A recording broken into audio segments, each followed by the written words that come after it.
पहिली भेट तर कळली म्हणजे तुम्ही म्हणताय, पण मला असं वाटतं की तुम्हाला असं वाटतं का की तुम्ही सोलमेट्स आहात आणि म्हणून ते आपोआप घडलं? आपोआप घडलं कारण आम्ही सोलमेट्स आहोत असं मला वाटतं. म्हणजे I don't know what the word soulmate exactly mean, पण आय थिंक आमच्यासाठी मैत्री महत्त्वाची आहे हो. आणि we are best friends. So I think that we have achieved. आणि जर बेस्ट फ्रेंड असणं म्हणजे सोलमेट असणं असेल तर येस वी आर. तुला काय वाटतं? मलाही तसंच वाटतं. फक्त आय डेफिनेटली डू ॲग्री की तो मैत्रीचा बेस असल्यामुळे खूप गोष्टी सोप्या होत गेल्या. दोघांनी एकमेकांची करिअर ट्रॅजेक्टरी बघितली होती. दोघांनी एकमेकांची जे काय आधीच्या रिलेशनशिप्स, ब्रेकअप्स, रडणी बिडणी हे सगळं साधारण माहीत होतं आणि दोघांनी एकमेकांना सगळ्याच अर्थाने ग्रो होताना बघितलं होतं.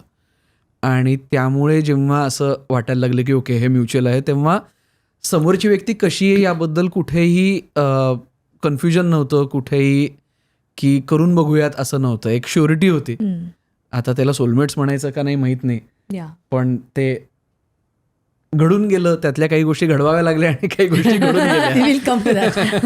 घडवाव्या लागल्या म्हणजे घडवाव्या part लागल्या. आहे ती. नाही पण घडवाव्या मी नेहमी माझ्या सगळ्या मित्रांना असं म्हणतो की एक साधारण मुलगी पटली किंवा तिला पटव, माझं नेहमी असंच म्हणणं असं की तुम्हाला जर पटवावं लागलं तर ते टिकत नाही. या की पटवावं नाही लागलं पाहिजे, दोघांनाही माहीत असलं पाहिजे की this is something that we want, आणि मग ते घडलं तर ते टिकतं.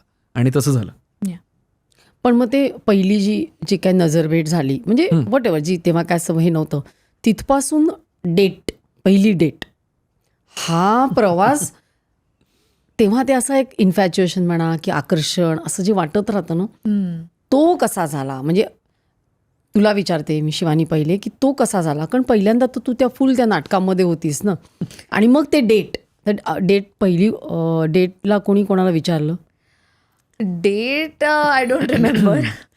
पण मला एवढं नक्कीच आठवतं की मी लहान असल्यामुळे आणि टिपिकल नाटकाच्या ग्रुपमध्ये एक सिनियर डिरेक्टर विषयी जे एक आदर असतो तो सिनियरच होता म्हणजे तो तेव्हा. आणि तेव्हा तो मी कालच त्याला म्हणत होते, आय डोंट रिमेंबर का, पण मी त्याला म्हणत होते की तेव्हा ना तू खूप शिष्ट वाटायचास मला. तो एकदम असा वाटायचं हे महत्वाचं. डिरेक्टरच्या भूमिकेत तो असायचा. त्यामुळे घाबरायचीस तू त्याला?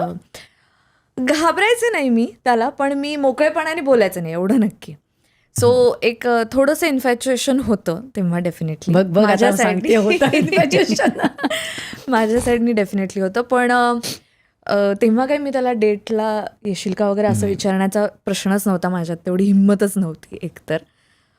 पण हळूहळू आय डोंट थिंक आम्हाला कळलं नाही म्हणजे आम्ही कसे एकमेकांना पुन्हा अट्रॅक्ट झालो. पण एकत्र काम केल्याने खूप फायदा झाला ओव्हर द इयर्स. नाटक एकत्र केल्याने, कारण नाटकाची एक प्रोसेस असते आणि त्या प्रोसेसमध्ये खूप गोष्टी शेअर केल्या जातात आणि त्यामुळे आम्ही एकमेकांना कळत गेलो. म्हणजे अजून आम्ही पुढे त्याच ग्रुपमध्ये असल्यामुळे आम्ही अजून नाटकांमध्ये काम करत होतो, त्यामुळे पिरियडिकली प्रोसेससाठी भेटणं, त्याचे प्रयोग होणं हे चालू. आणि आमच्या मित्रमैत्रिणींनी आम्हाला सांगितलं की आय थिंक काहीतरी आहे. हा म्हणजे आम्ही जेव्हा त्यांना सांगितलं की आम्ही असा विचार करतोय, तेव्हा सगळ्यांचं असं होतं की हा मला वाटलंच होतं तसं. अरे बाबा मग सांगितलं का नाही वाटलंच होतं तर, म्हणजे एखादं वर्ष आधी आम्ही बोललो असतो. म्हणजे ते जे असतं ना की आपल्याला आवडणाऱ्या मुलीला युजली मुलं त्रास देतात किंवा अच्छा हे काय किंवा अनॉय करतात की उगाच काहीतरी प्रॉप असेल, बॉल वगैरे असेल तर तो फेकून मारलाय, काय मारलं त्याने, मला परत सांग. ते म्हणजे एक त्रास देणं असतं ना की उगाच इरिटेट करणं, इरिटेट करणं की मजा करणं, जोक्स करणं, खेचणं वगैरे हे सगळं विराजच करायचं. आणि आय थिंक आणि आय डोंट माइंड दॅट. मला यू एन्जॉयड दॅट. हा सो हे आमच्या मित्रमैत्रिणींना कळलं. आय थिंक काय केलंस रे तू असे काहीतरी? असं काहीच नाही. मुळात तो बदल कसा होत गेला ह्याच्यामध्ये शिवानीचा खूप मोठा हात आहे. कारण मी म्हणलो तसं सुरुवातीला मी भेटलो तेव्हा ती एक शाळकरी मुलगी होती माझ्या बहिणीच्या वयाची, पण हळूहळू तिने स्वतःवर ज्या पद्धतीने काम केलं, तिला ह्या फील्डमध्ये नुसतं एक की हा मला पण करून बघायचं, या पलीकडे जाऊन ती त्याला किती सिरियसली घेते. नुसतंच ॲक्टिंग नाही तर तिचं लिखाण तेव्हा चालू होतं. मग तिने लिहिलेल्या गोष्टी ती मला वाचून दाखवायची फीडबॅकसाठी. त्यामुळे हिची थॉट प्रोसेस कशी आहे याचा एक अंदाज मला यायला लागला होता. हिने श्रावण क्वीन सारख्या एक इव्हेंट केला ज्याच्यामध्ये ती एक अख्खी ग्रुमिंगची प्रोसेस असते. हो. त्यामध्ये तिने स्वतःवर जे काम केलं, तिला वाचनाची खूप आवड आहे, त्यामुळे तिला ती जी पुस्तकं वाचते ती हे कॉमन आहे पुस्तकं आमच्यात रेकमेंड करायची हो. किंवा ती पुस्तकं जी वाचताना दिसायची. या ह्या सगळ्या गोष्टींनी ती मला हळूहळू आवडायला लागली असं वाटतं. त्याबरोबर तिने नाही, पण पहिली डेट कधी? Official date. पहिली ऑफिशियल डेट बऱ्यापैकी नंतर. म्हणजे हे नंतर. हल्ली आमच्या पिढीचा एक प्रॉब्लेम आहे की बऱ्याचशा गोष्टी व्हॉट्सअपवर आधी सुरू होतात. या आणि म्हणजे एस्पेशली chatting मुंबई मध्ये- पुणे असं आमचं दोघांचं चालू असल्यामुळे असं एकत्र एका ठिकाणी आम्ही नसायचो. दोघांचंही करिअर हळूहळू स्टार्ट होत होतं. एक इंटरेस्टिंग पॅच असा होता की शिवानीनी तिची पहिली सिरियल खूप यंग असताना केली. म्हणजे किती 11वीत वगैरे असेल हो, 12वीत असताना 12वीत असताना केली. शेजारी शेजारी पक्के शेजारी नावाची. आणि कोइन्सिडेंटली त्यांचा जो सेट होता त्याच्या शेजारी शेजारी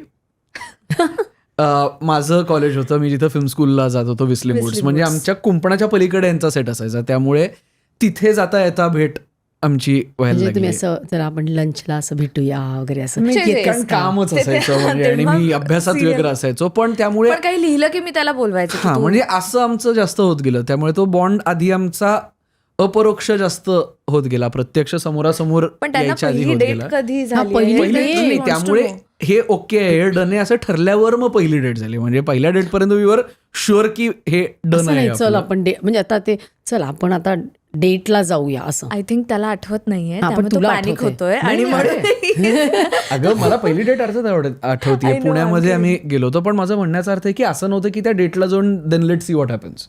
हो नाही पण असं नाही, पण that is okay. Date see dating सुरू केलं म्हणजे Yeah, पुढे yeah. ते जाईल असं नाही. पण मग डेट मी पहिली सांगते हा. ऍक्च्युली हा. पहिली डेट पुण्यात पण Love plus नाही नाही पुण्यात पण नाही ऍक्च्युली घरी. आणि तेव्हा अच्छा, मृणालताईला sure, पण म्हणजे that's- मृणालताईला पण अंदाज आला होता हम्म. की काहीतरी आहे, मैत्रीपेक्षा जास्त काहीतरी आहे. कारण याला चार्ली चॅप्लिन खूप आवडतो आणि त्यामुळे त्यांनी त्याच्या मूवीज जेव्हा मला घरी आणून दाखवायला सुरुवात केली की तू मॉडर्न टाइम्स बघ आणि हे मला खूप आवडतं. आणि मूवीज जेव्हा त्यांनी मला दाखवायला सुरुवात केली घरी बोलावून, तेव्हा आय थिंक मृणालताई आणि विनाजी एकदा घरी आल्या होत्या मुंबईला आणि त्या आल्या कुठून तरी बाहेरून आणि आम्ही फिल्म बघत होतो मॉडर्न टाइम्स.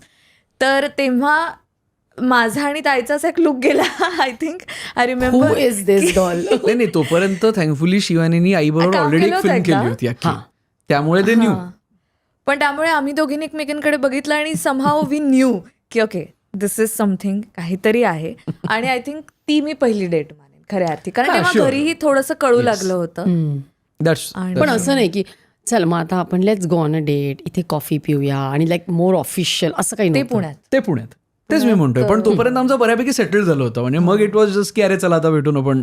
आणि ऍक्च्युली पहिल्या Let's meet. डेटला आम्हाला खूप वियर्ड वाटत होतं. कारण असं आम्ही जेव्हा ठरवलं की आता आपण डेटला जाऊ आणि प्रॉपर ड्रेसअप करून वगैरे जेव्हा आम्ही गेलो, तेव्हा प्रॉब्लेम असा झाला की इतकी वर्ष आम्ही एकमेकांना ओळखतो की विर्याबरोबर जायचंय डेटला म्हणजे काय आता काय वेगळं बोलायचंय असं आमचं झालं होतं. सो आम्ही असे आलो खरं तर की आपण आता डेटवर जातोय म्हणून. पण असं काही 2-1 विशेष मिनिटात वाटलं नाही. जस्ट चॅटिंग जसं म्हणजे इतकी वर्षांची ओळख होती तसं.